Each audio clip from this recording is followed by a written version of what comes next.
Little Women Chapter 8. Joe Meets Apollyon.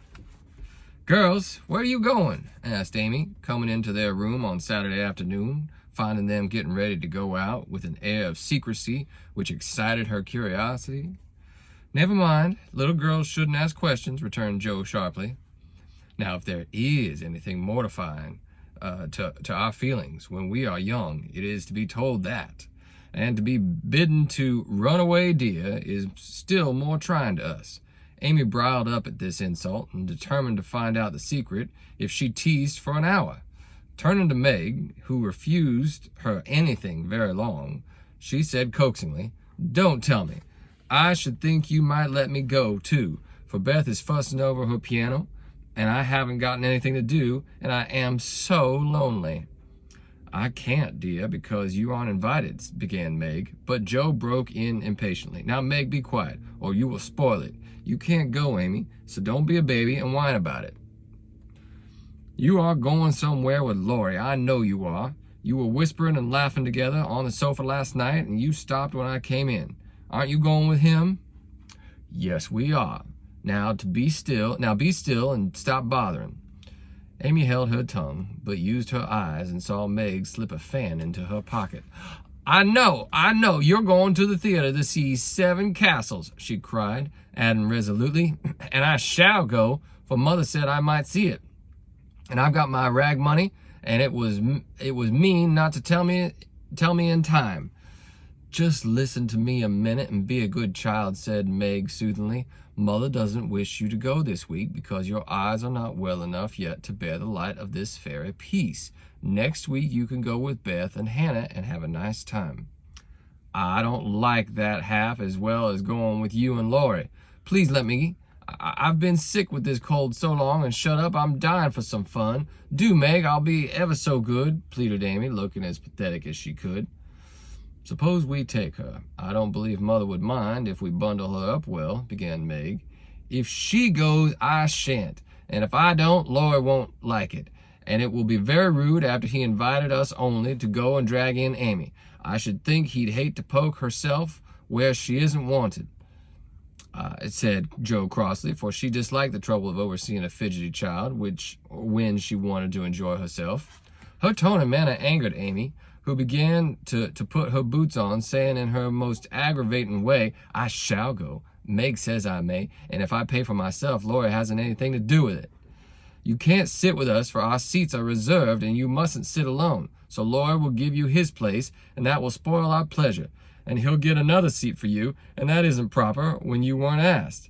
You shan't stir a step, so you may just stay where you are," scolded Joe, crosser than ever, having just pricked her finger in her hurry. Sitting on the floor with one boot on, Amy began to cry, and Meg to reason with her when Laurie called from above, and the two girls hurried down, leaving their sister wailing. For now and then she forgot her grown-up ways and acted like a spoilt child. Just as the party was setting out, Amy called over the banisters in a threatening tone, "You'll be sorry for this, Joe March. See if you ain't." "Fiddlesticks," returned Joe, slamming the door. They had a charming time, for the Seven Castles of the Diamond Lake were as brilliant and wonderful as heart could wish. But, in spite of the comical red imps, sparkling elves, and gorgeous princes and princesses, Joe's pleasure had a drop of bitterness in it. The Fairy Queen's yellow curls reminded her of Amy, and between the acts she amused herself with wondering what her sister would do to make her sorry for it. She and Amy had had many lively skirmishes in the course of their lives, for both had quick tempers and were apt to be violent when fairly roused.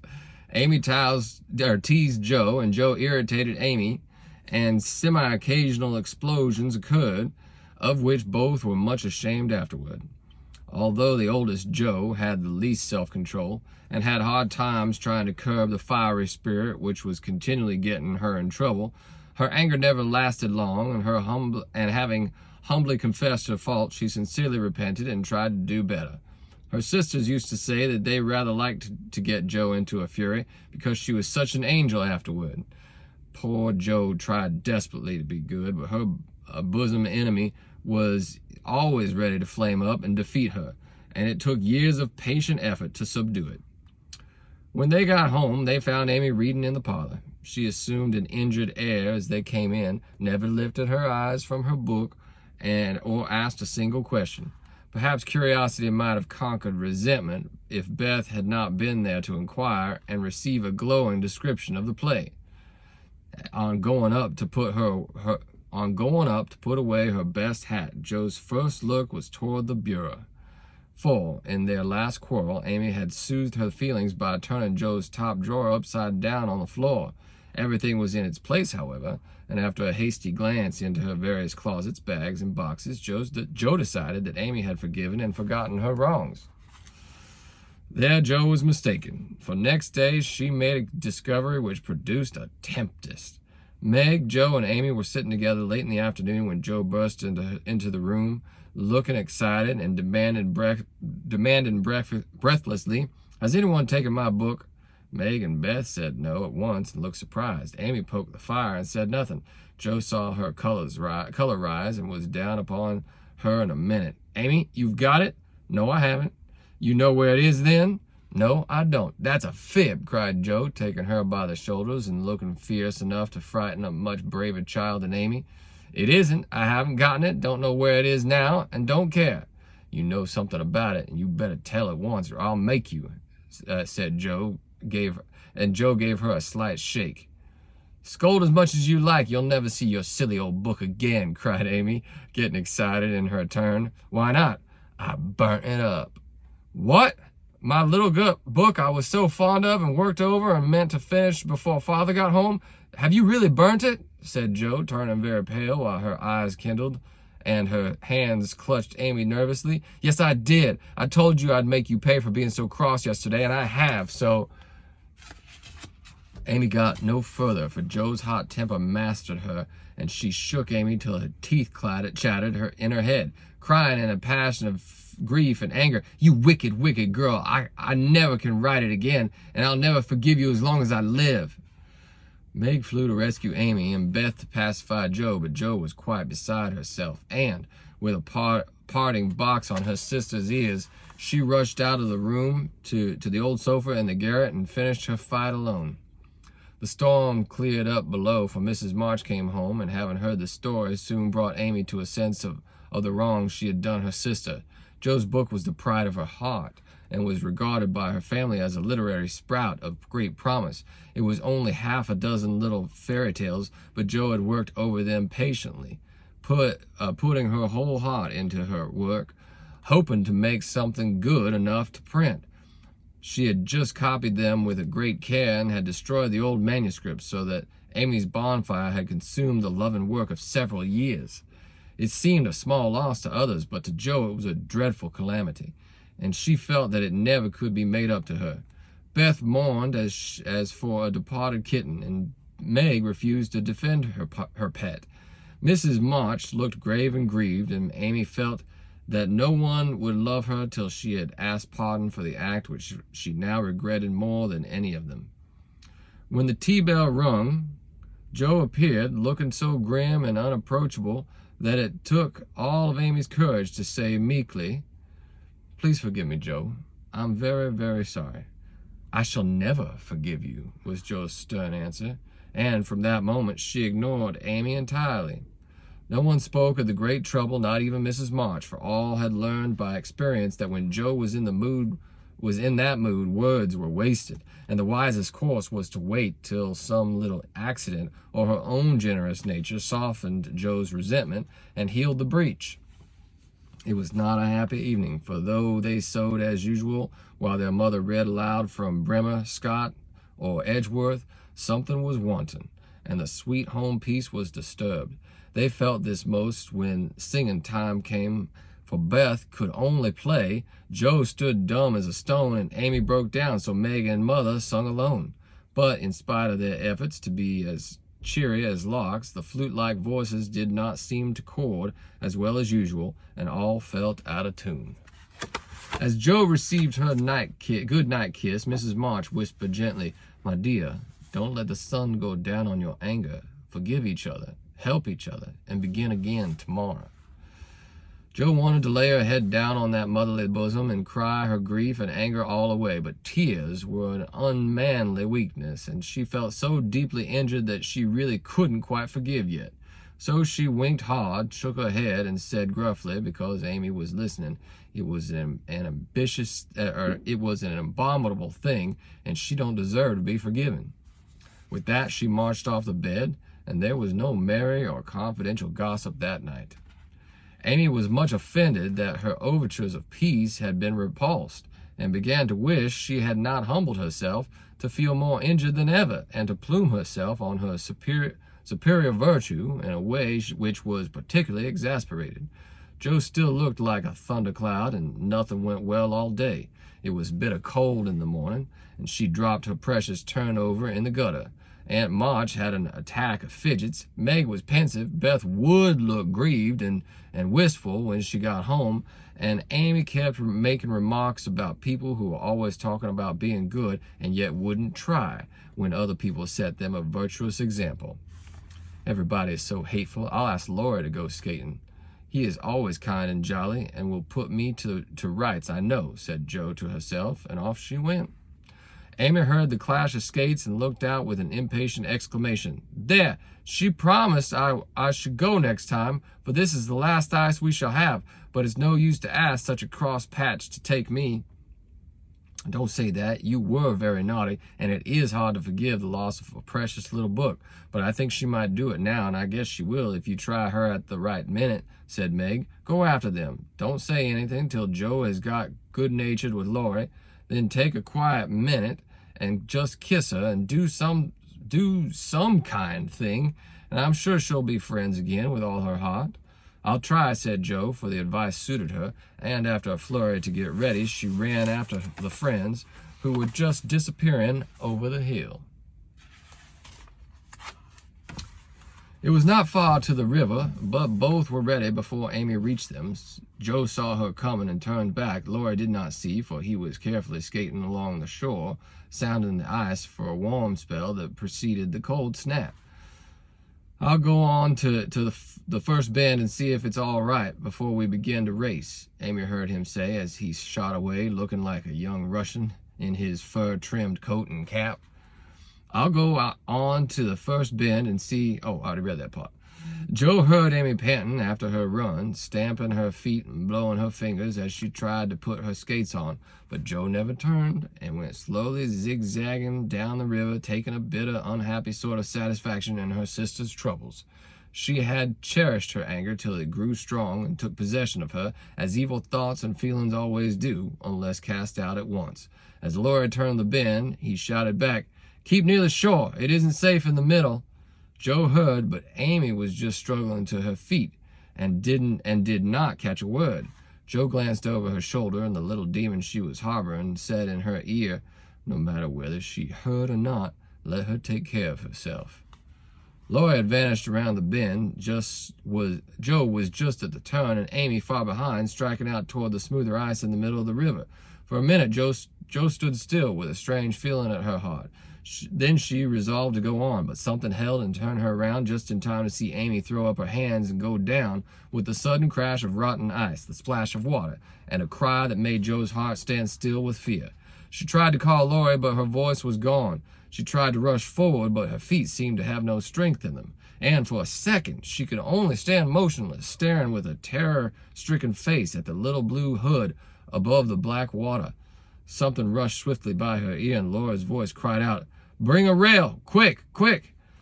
And she did it. She never knew. How she did it, she never knew. But for the next few minutes, she worked as if possessed, blindingly obeying Laurie, who was quite self-possessed, and lying flat, held Amy up by his arm, hockey till Jo dragged a rail from the fence, and together they got the child out, more frightened than hurt. "Now then, we must walk her home as fast as we can. Pile our things on her while I get off these confounded skates," cried Laurie, wrapping his coat around Amy and tugging away at the straps while never seemed so intricate before. Shivering, dripping, and crying, they got Amy home, and after an exciting time of it, she fell asleep, rolled in blankets before a hot fire. During the bustle, Jo had scarcely spoken, but flown about, looking pale and wild, while her things, half with her things half off, her dress torn, and her hands cut and bruised by ice and rails and refractory buckles. When Amy was comfortably asleep, the house quiet, and Mrs. March sitting in her bed, she called Joe to her and began to bind up the hurt hands. "Are you sure she is safe?" whispered Joe, looking remorsefully at the golden head, which might have been swept away from her sight forever until under the treacherous ice. "Quite safe, dear. She is not hurt, and won't even take a cold, I think. You were so sensible in covering and getting her home quickly," replied her mother cheerfully. "Laura did it all. I only let her go. Mother, if she should die, it would be my fault." And Joe dropped down beside the bed in a passion of penitent tears, telling all that had happened, bitterly condemning her hardness of heart, and sobbing out her gratitude for being spared the heavy punishment which might have come upon her. "It's my dreadful temper. I try to cure it. I think I have, and then it breaks out worse than ever. Oh, Mother, what shall I do? What shall I do?" cried poor Joe in despair. "Watch and pray, dear. Never get tired of trying, and never think it is impossible to conquer your fault," said Mrs. March, drawing the blousy head to her shoulder and kissing the wet cheek so tenderly that Joe cried harder than ever. "You don't know. You can't guess how bad it is. It seems as if I could do anything when I'm in a passion. I get so savage I could hurt anyone and enjoy it. I'm afraid I shall do something dreadful someday and spoil my life and make everybody hate me. Oh, Mother, help me. Do help me." "I will, my child, I will. Don't cry so bitterly, but remember this day and resolve with all your soul that you will never know another like it." "Joe, dear, we all have our temptations, some far greater than yours, and it often takes us all our lives to conquer them. You think your temper is the worst in the world, but mine used to be just like it." "Yours, Mother? Why, you are never angry." And for the moment, Joe forgot remorse in surprise. "I've been trying to cure it for 40 years and have only succeeded in controlling it.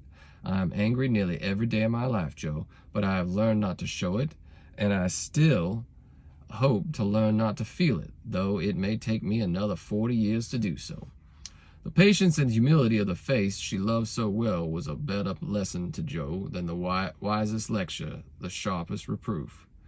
She felt comforted at once by the sympathy and confidence given her, the knowledge that her mother had a fault like hers and tried to mend it, made her own easier to bear and strengthened her resolution to cure it. 40 years seemed rather a long time to watch and pray, and to a girl of 15. "Mother, you are angry when you fold your lips tight together and go out of the room sometimes, when Aunt March scolds or people worry you?" asked Joe, feeling nearer and dearer to her mother than ever before. "Yes, I've learned to check the hasty words that rise to my lips, and when I feel that they mean to break out against my will, I just go away a minute and give myself a little shake for being so weak and wicked," answered Mrs. March with a sigh and a smile, as she smoothed and fastened up Joe's disheveled hair. "How did you learn to keep still? That is what troubles me, for the sharp words fly out before I know what I'm about, and the more I say, the worse I get, till it's a pleasure to hurt people's feelings and say dreadful things. Tell me how you do it, Mommy dear." "My good mother used to help me, as you do us," interrupted Joe with a grateful kiss. "But I lost her when I was a little older than you are, and for years had to struggle alone, for I was too proud to confess my weakness to anyone else. I had a hard time, Joe, and shed a good many bitter tears over my failings, for in spite of my efforts, I never seemed to get on. Then your father came, and I was so happy that I found it easy to be good. But by and by, when I had 4 little daughters round me, and we were poor, then the old trouble began again. For I am not patient by nature, and it tried me very much to see my children wanting anything." "Oh, poor mother! What helps you then?" "Your father, Joe. He never loses patience, never doubts or complains, but always hopes and works and waits so cheerfully that one is ashamed to do otherwise before him. He helped and comforted me and showed me that I must try to practice all the virtues I would have my little girls possess, for I was their example. It was easier to try for your sakes than for my own. A startled or surprised look from one of you, when I spoke sharply, rebuked me more than any words could have done, and the love, respect, and confidence of my children was the sweetest reward I could receive for my efforts to be the woman I would have them copy. Oh, Mother, if I'm ever half as good as you, I shall be satisfied, cried Joe, much touched. I hope you will be a great deal better, dear, but you must keep watch over your bosom enemy, as Father calls it, or it may sadden, if not spoil your life.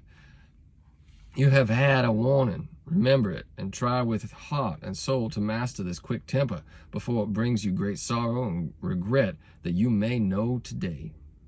Brings you greater sorrow and regret than you have known today. I will try, Mother, I truly will, but you must help me, remind me, and keep me from flying out. I used to see Father sometimes put his finger on your lips and look at you with a very kind but sober face, and you always folded your lips tight and went away. He was reminding you then? Asked Joe softly. Yes, I asked him to help me so, and he never forgot it, but saved me from many a sharp word by that little gesture and kind look. Joe saw that her mother's eyes filled and her lips trembled as she spoke, and fearing that she had said too much, she whispered anxiously, "Was it wrong to watch you and to speak of it? I didn't mean to be rude, but it's so comfortable to say all I think to you and feel safe and happy here. My Joe, you may say anything to your mother, for it is my greatest happiness and pride to feel that my girls confide in me and know how much I love them. I thought I'd grieved you. No, dear, but speaking of Father reminded me how much I miss him, how much I owe him, and how faithfully I should watch and work to keep his little daughters safe and good for him. Yet you told him to go, Mother, and didn't cry when he went, and never complained now, and seem as if you needed any help," said Joe, wondering. "I gave my best to the country I love, and kept my tears till he was gone. Why should I complain, when we both have married done our duty, and will surely be the happier for it in the end? If I don't seem to need help, it is because I have a better friend, even than Father, to comfort and sustain me. My child, the troubles and temptations of your life are beginning and may be many, but you can overcome and outlive them all if you learn to feel the strength and tenderness of your heavenly Father as you do that of your earthly one. The more you love and trust him, the nearer you will feel to him, and the less you will depend on human power and wisdom. His love and care never tire or change, can never be taken away, but may become the source of lifelong peace, happiness, and strength. Believe this heartily, and go to God with all your little cares and hopes and sins and sorrows as freely and confidently as you come to your mother." Joe's only answer was to hold her mother closely, and in the silence which followed, the sincerest prayer she had ever prayed left her heart without words. For in that sad yet happy hour she had learned not only the bitterness of remorse and despair, but the sweetness of self-denial and self-control, and led by her mother's hand, she had drawn near to the friend who welcomes every child with a love stronger than that of any father, tenderer than that of any mother. Amy stirred inside in her sleep, and as if eager to begin at once to mend her fault, Joe looked up with an expression on her face which it had never worn before. "I let the sun go down on my anger. I wouldn't forgive her, and today, if it hadn't been for Laurie, it might have been too late. How could I be so wicked?" said Joe, half aloud, as she leaned over her sister, softly stroking the wet hair scattered on the pillow. As if she heard, Amy opened her eyes and held out her arms with a smile that went straight to Joe's heart. Neither said a word, but they hugged one another close, in spite of the blankets, and everything was forgiven and forgotten in one hearty kiss. And that is chapter 8 of Little Women.